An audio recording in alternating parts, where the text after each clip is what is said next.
할렐루야. 찬양이 간절하고 뜨거운 것 같습니다. 근데 또 시간적인 이런 상황이 굉장히 눈이 무거워지는 그런 시간이기도 하지요. 그래서 아주 힘겨워하시는 분들도 제 눈에 들어오더라고요. 아유, 얼마나 힘드실까 그런 생각도 가져봤습니다. 오늘 어버이 주일인데 어떤 분이 저한테 카톡으로다가 이런 문자를 보내왔습니다. 그냥 오늘 설교하고는 좀 별개의 것이지만 한번 좀 생각해보는 시간이 되기를 원합니다. 어머니의 은혜, 나에게 티끌 하나 주지 않은 거린들이 내게 손을 내밀 때는 불쌍하다고 생각했습니다. 그러나 나에게 전부를 준 어머니가 불쌍하다고 생각해 본 적은 없습니다. 나한테 밥 한 번 사준 친구들과 선배들은 고마워했습니다. 그래서 답례하고 싶어 불러냅니다. 그러나 날 위해 밥을 짓고 밤늦게까지 기다리는 어머님께 감사하다고 생각해 본 적은 없습니다. 실제로 존재하지도 않는 드라마 속 배우들 가정사에 그들을 대신해 눈물을 흘렸습니다. 그러나 일상에 지치고 힘든 어머니를 위해 진심으로 눈물을 흘려본 적은 없습니다. 친구와 애인에게는 사소한 잘못 하나에도 미안하다고 사과하고 용서를 구했습니다. 그러나 어머니에게는 잘못은 셀 수도 없이 많이 했으면서도 용서를 구하지 않았습니다. 죄송합니다. 정말 죄송합니다. 세상의 어머니는 위대하기에 어머니를 생각하며 이 글을 올립니다. 이런 카톡으로 받은 글인데 그래요. 진짜 우리는 정말 감사해야 될 분한테 감사도 못하고 고마워야 할 분한테 고마워하지도 않고 그냥 그러거니 하고 그렇게 인생을 지나쳐 왔죠. 그런데 정작 어머니한테 그렇게 해야 되는데 부모님한테 그렇게 해야 되는데 선배한테 그렇게 하고 친구한테 그렇게 하고 그렇게 하면서 살아왔다는 거예요. 여러분, 우리는 정말 인생을 살면서 그 헛다리 안 긁었으면 좋겠습니다. 진짜 가려운 데를 긁을 줄 알고 그리고 본질을 잊지 않았으면 좋겠습니다. 하나님 잘 섬겨야 되고 부모님 잘 공경해야 되고 우리에게 주어진 이 본분을 중심해서 살아가는 이런 사람들이 되어야 할 줄로 믿습니다. 신앙생활을 하고자 하면, 교회 생활을 하고자 하면, 또 은혜 생활을 하고자 하면 이 세 가지 것은 완전히 삼각형 꼭지점과도 같다. 제일 윗부분의 꼭지점은 말씀입니다. 말씀. 그리고 한쪽으로 내려와서의 꼭지점은 기도입니다. 그리고 또 한켠의 꼭지점은 뭐겠습니까? 찬양입니다. 찬양. 말씀과 기도와 찬양. 말씀으로부터 시작되어서 기도와 찬양은 하나님을 섬기는 데 있어서 내가 은혜의 도를 유지하는 데 있어서 필수적인 겁니다. 따라서 하십니다. 말씀과 기도와 찬양은 필수적이다. 아멘. 나는 음악 공부를 잘 못해서요. 이상하게 찬송도 잘 못하고 노래도 잘 못합니다. 나의 갈 길 다가도 이러려면은 곡이 안 맞게 음이 안 맞게 그냥 그렇게 하는 거예요. 그런데도 잘하는 줄로 아는 그런 분들도 없지 않아 있어요. 근데 하나님은 그거 관계하지 않고 그냥 그 찬송의 그 가사말을 기도로 생각하시면 되는 거예요. 잘 안 되시면 나의 갈 길 다가도록 예수 인도하시니 그냥 읽으세요. 찬송을 잘 못 배우셔가지고 배우질 못해서 그러시면 그냥 그거를 그냥 시처럼 읽어가세요. 그러면 은혜를 받습니다. 말씀과 말씀에서 비롯되어서 기도도 하게 되고 찬양도 하게 되는데 이 세 가지는 필수적인 거예요. 필수적인 거. 그러니 찬양단, 찬양대, 찬송 이것은 신앙생활에 있어서 필수품이다. 필수라고 생각하시고 앞으로 찬양하는 삶에 있어서 여러분 은혜가 충만하기를 주님의 이름으로 축복합니다. 성경의 아주 중요한 일들 가운데 뭐 성경이 길지만 두꺼운 성경책이지만 성경의 아주 중대한 기사들과 연결되는 내용을 보면 전부 다 찬송이 있어요. 그 찬송이 있어요. 하나님이 아담을 만드시고 그 갈빗대를 빼가지고 하와를 또 만드시고 그랬어요. 그리고 그 갈빗대로 만든 하와, 아담의 짝꿍, 이 짝꿍을 딱 아담에게 이렇게 불러오셨어요. 그랬더니 아담이 그 여인, 자기의 짝 하와를 보고 딱 찬송을 했어요. 고백을 했어요. 그게 뭔지 아세요? 당신은 내 뼈 중에 뼈요 살 중에 살이다. 이랬다니까는요. 이게 사실은 찬송이고 그렇잖아요. 아주 중대한 일이었어요, 그게. 네?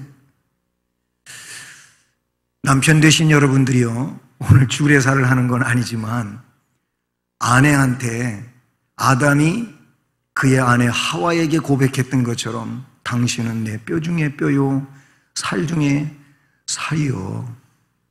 그러니 당신 없는 세상은 안고 없는 찐빵이야.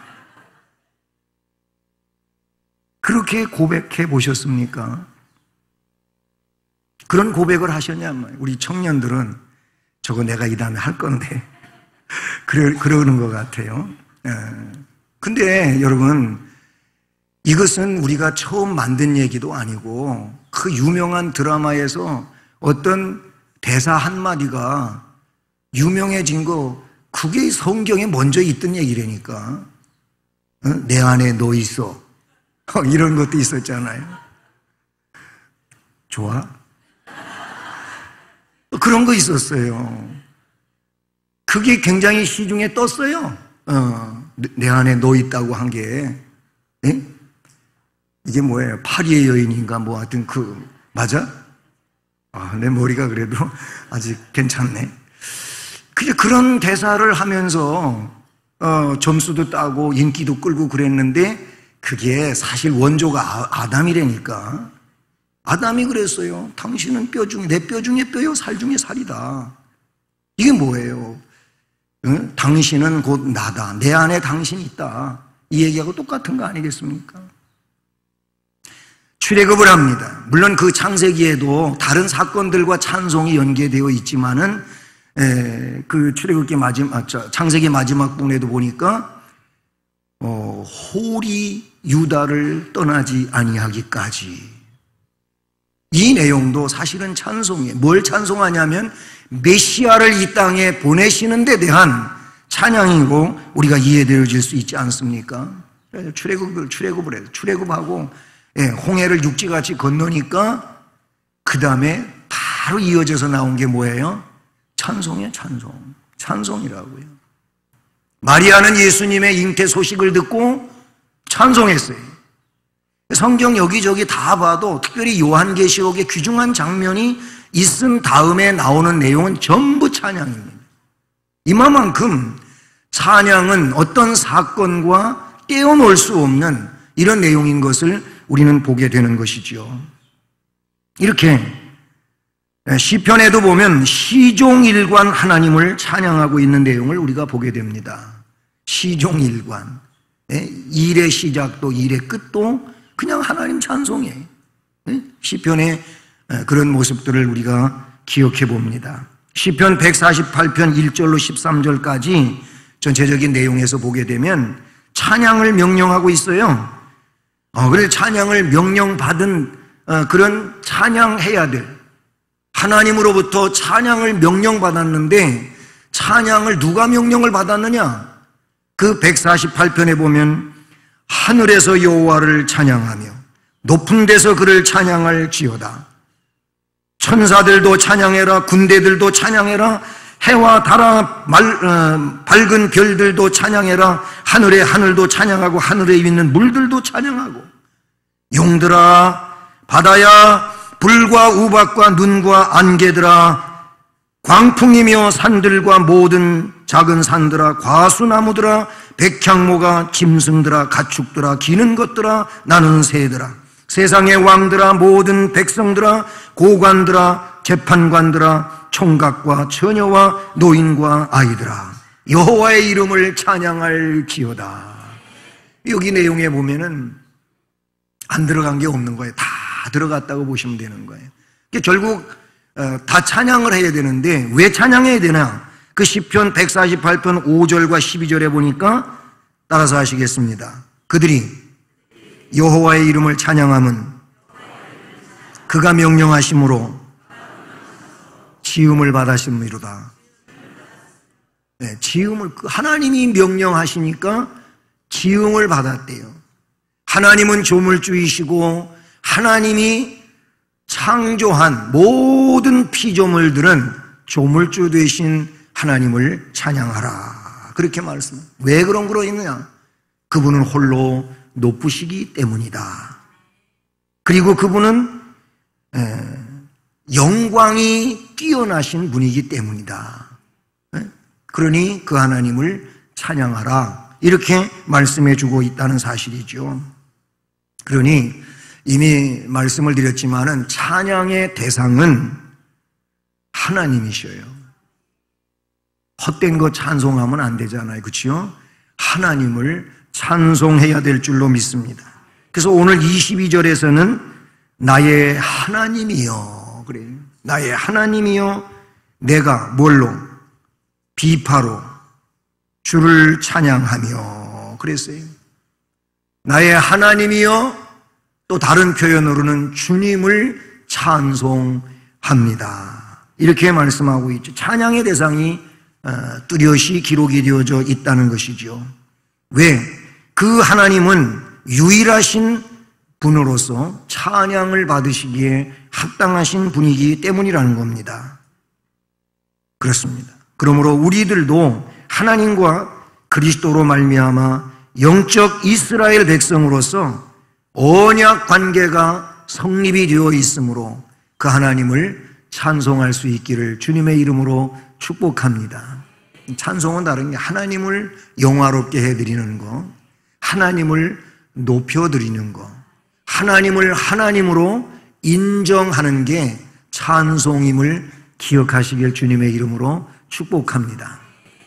그렇잖아요. 하나님을 하나님으로 인정해 드려야 된단 말이죠. 응? 하나님의 영광을 드러내는 것이 찬양이라고 여러분 기억하시면 되겠습니다. 그래서 찬양의 근거와 내용을 오늘 본문 말씀에서 말씀해 주시고 계신데, 물론 본문 앞부분에서 16절을 보면 다윗은 이렇게 고백합니다. 16절 읽어보실까요? 내가 주 여호와의 능하신 행적을 가지고 오겠사오며 주의 공의만 전하겠나이다. 아멘. 찬양의 근거는 하나님의 능하신 행적이라고 말하고 있지요. 여호와의 능하신 행적을 이 말씀에서 이야기하고 있다는 사실입니다. 하나님께서 이스라엘 백성들에게 베풀어 주셨던 큰 이적들, 그리고 그런 행사들을 지금 상기시켜 주고 있다. 보시면 되겠죠. 하나님은 구원자지요. 창조자이시면서 창조한 인간이, 창조를 받은 인간이 타락하니까 그냥 넌 타락했으니까 그냥 멸망으로 그렇게 종결을 짓질 않으시고 에덴 동산에서 쫓아내시면서 지금 당장은 생명과에 참여할 수 없는 이런 존재라고 울타리를 만들어 지키시면서 장차 다시 이 생명나무에 참여할 수 있는 그런 은혜의 길을 예비하시면서 어쨌든 동산에서 내쫓으셨어요. 쫓으실 때에 그들에게 가죽옷을 지어 입히시기도 하셨고, 그렇잖아요. 가죽옷을 지어 입히셨어요. 그것은 부끄러움을 영구적으로 가리워줄 수 있는 이런 긍휼을 베풀어 주신 겁니다. 사람의 방법으로는 이게 하루도 못 가가지고 무화과나무 잎사귀가 금방 시들어 버리잖아요. 네? 노인잔치 때 그런 새가족 잔치 때 하도 이 예배 저희가 막 드려가지고 헷갈리네. 어제 새가족 그 환영잔치를 하는데 제가 포도나무 얘기를 했어요. 포도나무. 요한복음 15장 포도나무 얘기를 했는데, 우리 집에 포도나무가 하나가 있잖아요. 아시는가 몰라. 우리 집에 포도나무가 하나가 있다니까. 작년에도 여러 송이를 따서 그날 교회에 계신 분들은 함께 그 포도 열매를 먹었습니다.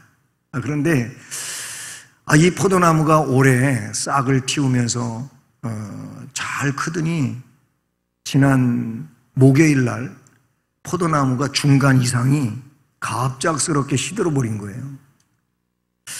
이게 왜 이런가 하고 제가 저녁 때 낮에 그런 문자를 아내로부터 받고 저녁 때 집에 가서 포도나무를 유심히 관찰을 했어요. 그랬더니 싱싱한 그런 잎사귀가 있는 데와 그 다음 잎사귀, 푹 시들어버린 잎사귀, 그 중간쯤에를 유심히 봤는데 뭐가 이상한 거예요. 그래서 이렇게 했더니 그냥 꺾어진 거예요, 이게. 왜 꺾어졌나? 누가 꺾었지, 이거를? 그랬더니 혹시 아버님이 그런 건 아니신가? 우리 아버님이 포도나무에 관심이 많으시거든요. 그런데 아버님이 그런 게 아니고 그 속에 벌레가 있더라고요. 꼭 그 군뱅이 조그만 거, 이런 벌레가 있는데 이렇게 제가 꾸리는 순간 얘가 그 안에서 으깨져 죽은 거예요. 이렇게 뜯어보니까는 거기서 벌레가 조그만 게 나오는 거예요. 얘가 포도나무 속을 다 갉아먹어버린 거예요. 그래서 수분 공급이 안 돼가지고 그냥 시들어버리고 죽어버렸어요. 아이고, 포도가 거기 많이 맺혔었는데, 그래서 어때요? 그냥 죽어버린 거. 그런데 이 얘기 왜 했지? 성경에 보면은 그 모든 내용들 가운데 하나님이 계획하신 일이 진행이 되어지고 해요. 그러니까 이 무화과나무 잎사귀도 사람이 만들어가지고 치마로 입었지만은 금방 시들어버려. 근데 하나님은 가죽을, 즉 짐승을 잡아서 가죽옷을 만들어가지고 그걸로 옷을 지어 입혀서 영구적인 옷이 되게 했잖아요. 이건 예수 그리스도의 공로를 예표하고 있는 그런 내용 아니겠습니까? 사람은 안 돼요.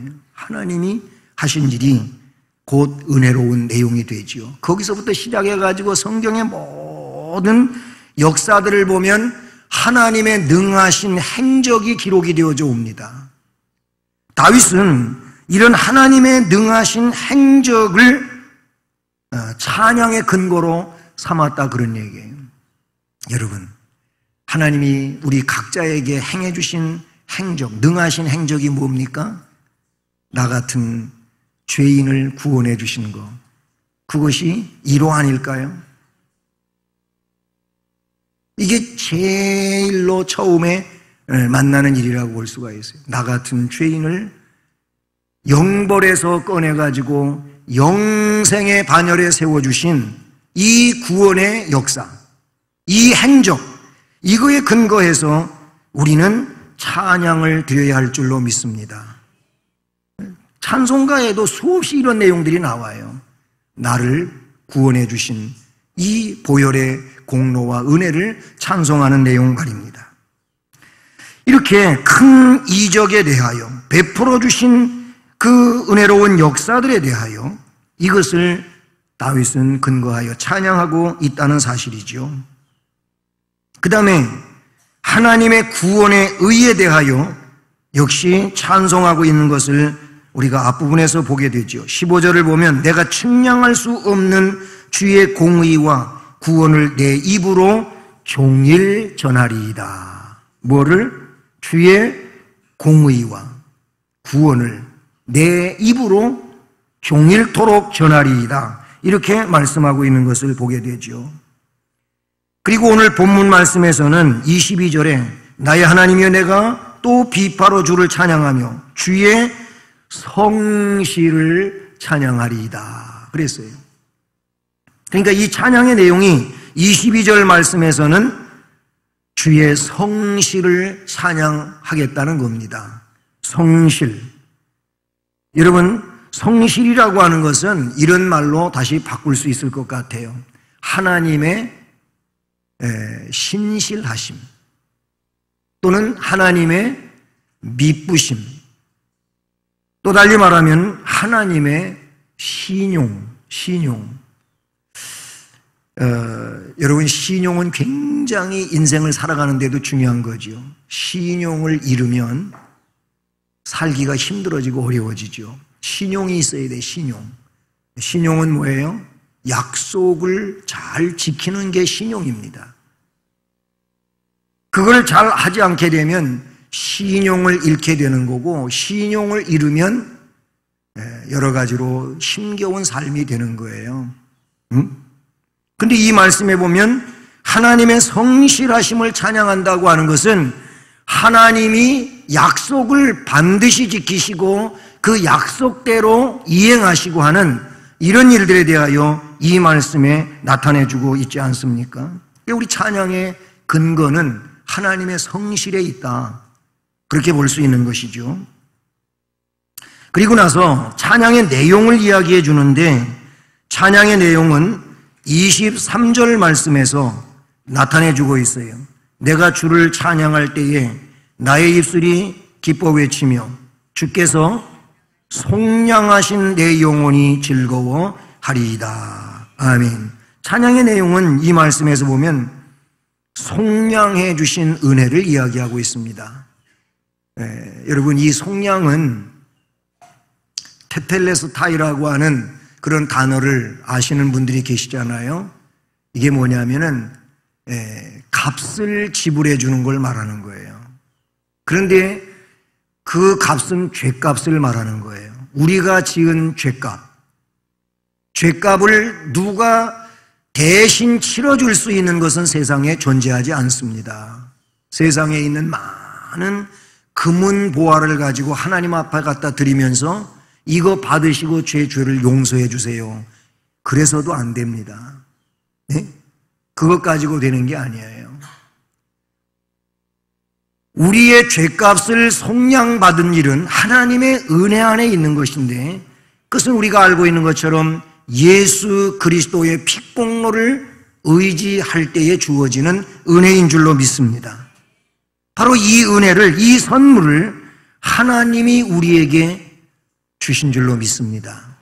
그러니 그 어떤 걸로도 지불될 수 없는 이 죄값을 우리 하나님께서 대신 지불해 주셨다. 그게 속량이라 그런 얘기예요. 그러니 이런 속량의 은혜를 찬양하고 있다는 겁니다.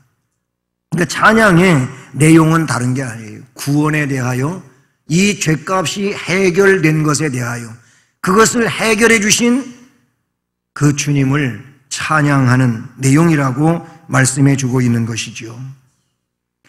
그리고 찬양은 영혼 깊숙한 곳에서부터 우러나오는 그런 찬양이어야 함도 이 말씀에서 나타내 주고 있죠.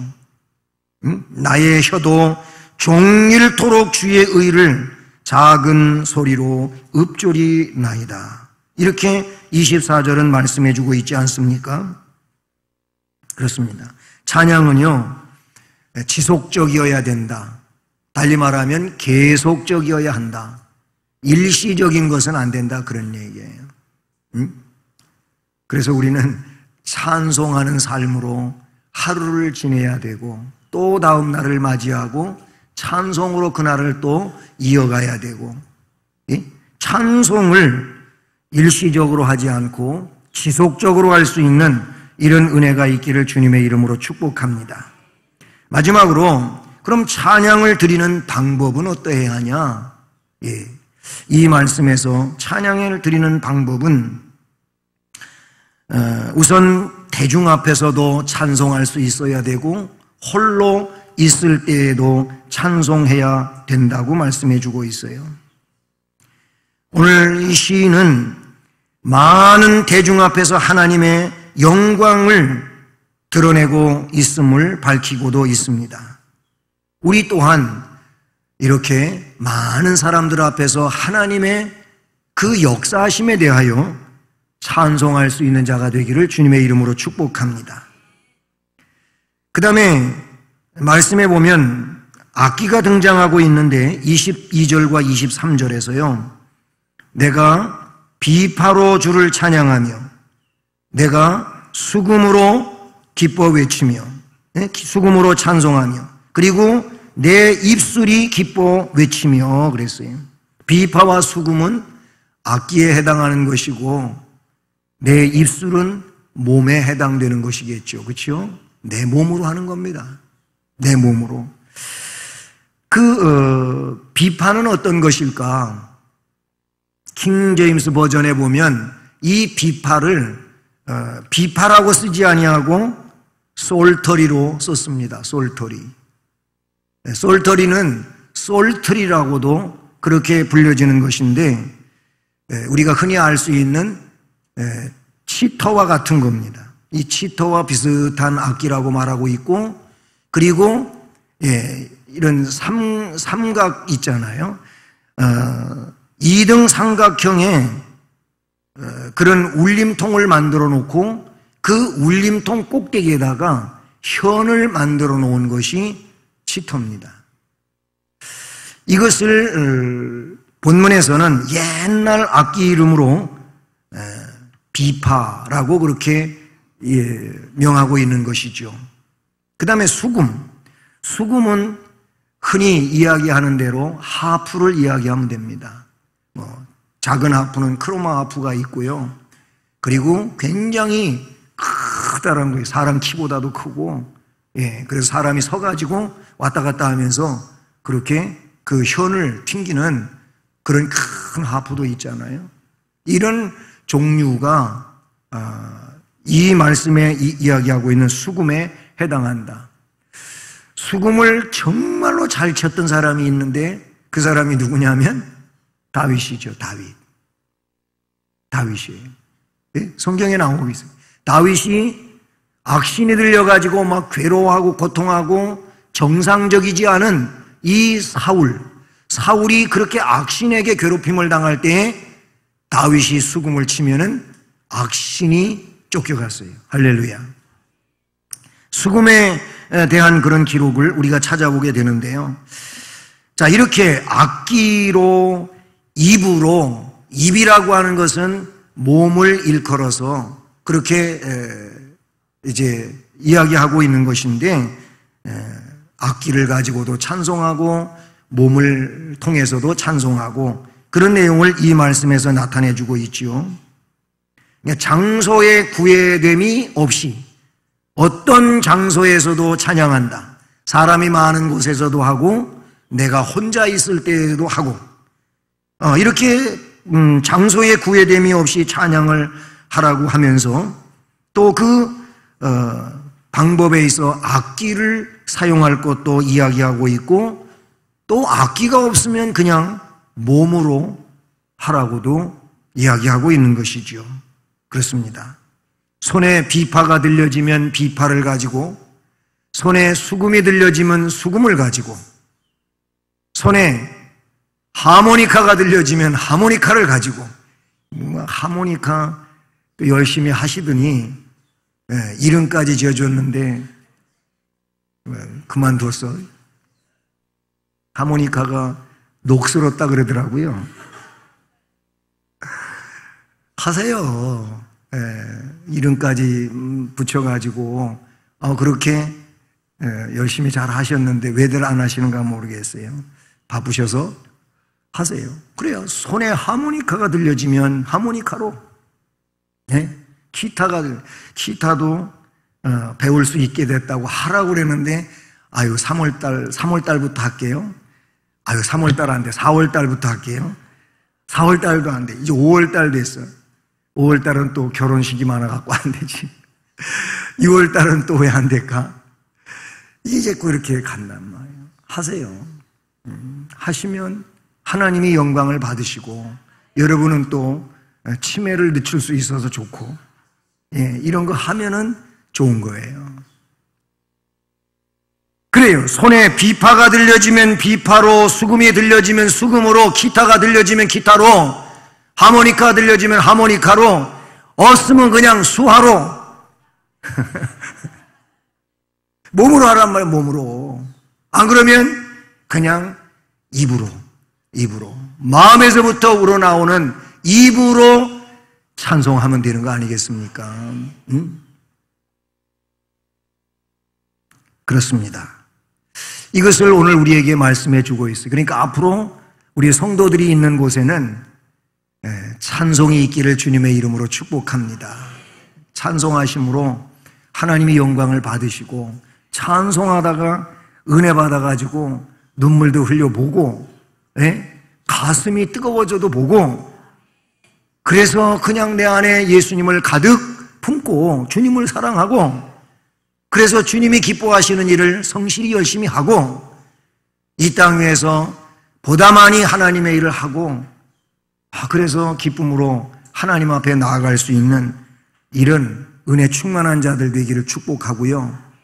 우리 찬양단들, 특별히 여러분은 남다른 찬양의 은사를 가지고 이 일에 자원하여 또 하나님이 귀한 사명을 주심으로써 일을 하게 됐어요. 저는 우리 수혜마 찬양단 여기 있어요. 금요일 날마다 하는, 가족을 중심으로, 수혜마하는 가족을 중심으로 찬양하고 있는데, 최성찬 요새 찬양 열심히 하고 있나? 고개를 이렇게 흔드네. 저 아이들이 저는 소망이 있다고 생각해요. 그냥 찬송 잘하는 사람만 금요 심야 기도회 때도 그냥 만들어 놓고 하라 그러면 더 잘할 수 있겠죠. 그런데 우리는 가르치는 차원에서, 교육하는 차원에서, 아니 지금이 아닌 미래를 생각하면서 그 일을 하는 거라, 그런 얘기죠. 그래서 장차는 그냥 찬양대도 가족이 섰으면 좋겠어요. 그냥 찬양대도 가족이 서버렸으면 좋겠어요. 가족이. 이게 의미가 굉장히 깊은 거예요. 하나님은 그거를 어쩌면 더 기뻐하실지도 모른다는 얘기죠. 이 앞에 찬양단들도 그냥 가족이 막 구성이 돼갖고 서시고 하면 정말로 놀라운 하나님이 은혜가 있고 또 하나님께 영광 돌리는 이런 일이 될 줄로 믿습니다.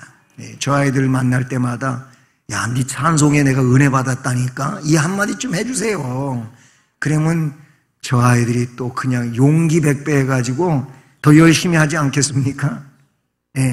마찬가지. 이 앞에서 찬양으로 앞서서 인도해가고 하는 이 찬양단을 여러분이 생각하며 기도도 해주시고, 그리고 한마디씩 해주세요. 오늘 은혜 받았다고, 오늘 정말 내 마음에 평안이 있었다고, 이렇게 얘기해 주는 게 좋잖아요. 근데 그렇게는 못하고, 야, 찬송을 그렇게밖에 못하냐? 이래 놓으면은 이거 참 속상하지. 시험 들잖아요. 시험 들어. 그러시는 분은 없겠지만은 가급적이면 더 잘할 수 있는 쪽으로 자꾸 응원하고 그러시기를 바랍니다. 그래서 이제 우리의 그 은혜의 밑받침이 되는 이 기도와 찬송이 더 살아있고 불타는 이런 은혜의 역사들이 되기를 주님의 이름으로 축복합니다.